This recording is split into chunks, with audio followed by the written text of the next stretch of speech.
Welcome back, folks. So today we are going to take a look here at this Hex-Logic buffing pad. And so I've used the Hex-Logic brand now for a number of years, and I find they're very good. They're very durable. They last. There are other brands that I also use that I kind of interchange, you know, and a lot of those I have my favorites and all that sort of thing. But these Hex-Logic pads, they've always held up and done a great job. And so with these orange ones here, now keep in mind they do come in different sizes. This one here is a 5.5 inch pad for 5-inch orbital buffers. So do be aware, like if you have a 6-inch, you'll need to get the proper size for that, and so on and so forth. So make sure you get the correct size. I think kind of the idea with the hex pattern is to kind of get a little more air in there to keep the pad a bit cooler. And then also too, one thing I know they make mention of is to kind of distribute the product out there a little bit in the pad and just kind of help it with product distribution as you go over the paint and doing your thing with the buffer.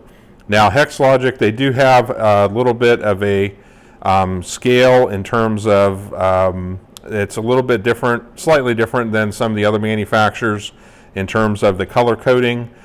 So do be aware of that.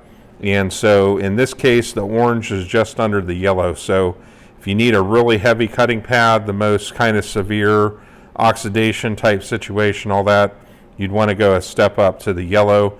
The orange is just below that, and then you would go to a green, where if you were doing, you know, kind of moderate swirl removing and moderate polishing and all that. And then white would be light polishing and so on down the line, all the way to finishing out with waxing. So the orange is kind of up there if you're dealing with kind of more heavy situations where you got more oxidation, scratches, all that. So this is just below that yellow, so just kind of be aware of all that.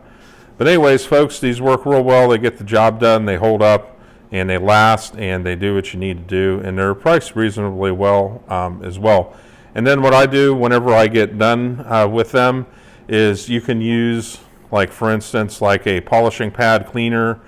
Sometimes I use the Chemical Guys ones or the Griot's Garage, and just pretty much just sprinkle a little bit of that on there.